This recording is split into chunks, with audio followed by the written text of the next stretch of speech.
All right, let's dive into one of the most explosive books in philosophy, Friedrich Nietzsche's Beyond Good and Evil. This isn't just a book that asks a few tough questions. Oh no, this is a book that takes a sledgehammer to the very foundation of right and wrong that has pretty much defined Western civilization for thousands of years. So let's start with the central, unsettling idea that Nietzsche puts right on the table. What if everything you believe about morality, about good and evil, isn't some timeless truth sent down from the heavens?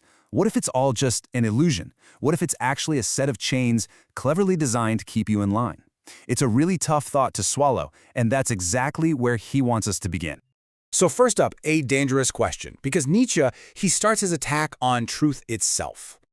You know, it's fascinating.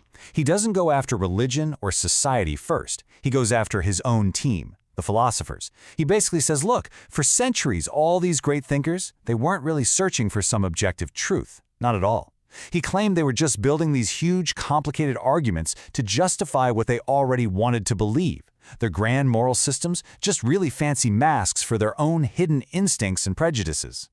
And this brings him to his most shocking conclusion. If truth is really just a well-argued prejudice, then morality can't be some sacred universal law. For Nietzsche, it's something much more practical. It's a tool, a human invention. And here's the kicker. He saw it as a weapon, specifically one crafted by the weak to control, to shackle the strong. That radical idea, right there, is the key to everything that follows. That brings us to Section 2, the will to power.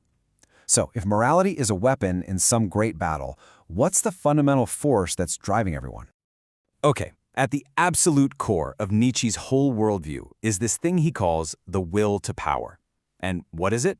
Well, he saw it as this raw, primal, instinctual drive that exists in every single living thing. It's the drive to grow, to expand your influence, to overcome whatever's in your way, and to basically impose your will on the world around you. And this is way bigger than just survival of the fittest or political power. It's the fundamental engine of life itself. And once you start looking for it, you see it literally everywhere. It's in the tree roots that are strong enough to push right through solid concrete. It's in the artist who pours everything they have into creating a masterpiece. It's the scientist obsessed with a breakthrough. For Nietzsche, every single act of achievement, every struggle, every bit of creation is just another expression of this basic drive. All right, Section 3, two types of morality. So how does this will to power end up creating our moral codes? Well, Nietzsche says it has created two completely opposite systems that have been at war for all of human history. So on one side, you have master morality. This is the morality of the strong, the noble, the leaders. For them, good is just a word for what they are: powerful, proud, courageous. Bad isn't really evil, it's just whatever's weak or common or pathetic. But then you have slave morality. This comes from the other side, from the oppressed. Since they can't win with brute force, they get clever. They flip the whole script. They praise things like humility, pity, and obedience, calling them virtues. And most importantly, they take the master's strength and they label it evil. It's a total reevaluation of values. Now, here is the crucial twist in the story. According to Nietzsche, historically, the slaves won. Slave morality, especially through major religious movements, completely took over. It inverted our values. It managed to convince the powerful that they should be ashamed of their own power, that they should feel guilty for their natural instincts, and that being meek was better than being strong. And this brings us right to the title of the book, Section 4, Beyond Good and Evil. If both of these moral systems are just man-made weapons, what are you supposed to do? Well, for Nietzsche, the answer is to rise above the whole battlefield. Now, going beyond good and evil doesn't mean you just go out and become a bad person. That's a common mistake. What it really means is waking up from the dream. It means finally seeing that there are no absolute universal moral facts floating out there in the universe. There are only perspectives. There are only interpretations of the world, each one shaped and pushed forward by someone's will to power. And this realization is a total double-edged sword. On one hand, it's absolutely terrifying, right? It means there's no cosmic safety net, no guaranteed meaning, no ultimate rulebook to tell you what to do. But on the other hand, it's incredibly liberating.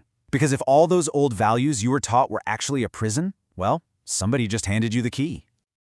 Okay, Section 5, the Overman's Great Challenge. So if traditional morality is an illusion, what's left? Does everything just fall into chaos? Well, not for Nietzsche. He thinks this is actually humanity's greatest challenge and its greatest opportunity. He gives us this ideal of the Übermensch, which is usually translated as the overman. Now, this is not a dictator or some kind of master race. It's a goal for humanity. The overman is the kind of person who can stand on the edge of the abyss, in a world with no prepackaged meaning, and have the incredible strength to create their own values, to forge their own meaning from scratch. This is a fundamental shift in the questions we're supposed to ask ourselves. Instead of looking outside for some universal rulebook that says what is right, the overman looks inward. The new questions become things like, does this make life stronger? Does this help me create something new? Does this make me more free? And let me tell you, this path is not for the faint of heart. It is anything but easy. First, you have to find the courage to shatter the comforting illusions you were probably raised with. Then, standing in the rubble, you have to have the creative power of an artist to build a whole new set of values for yourself. And finally, and this might be the hardest part, you have to be able to bear the crushing weight of that freedom, the absolute loneliness of walking a path that you, and you alone, have paved. Yeah, Nietzsche wasn't some starry-eyed optimist about this. He warns very clearly that this kind of freedom is a dangerous, heavy burden. He was convinced that most people would actually run from it. They'd rather cling to the comforting lies, the old rules, and the easy answers, than face the terrifying responsibility of creating their own meaning. It's a weight, he says, that very few can truly bear. And so we end with one of Nietzsche's most famous and most haunting warnings. In your quest to fight the monsters of old morality, in the struggle to go beyond humanity as it is, you have to be so careful that you don't become a monster yourself. And that's the final chilling question he leaves hanging in the air. Can you stare into the abyss of a world without good and evil and not let that abyss stare back into you?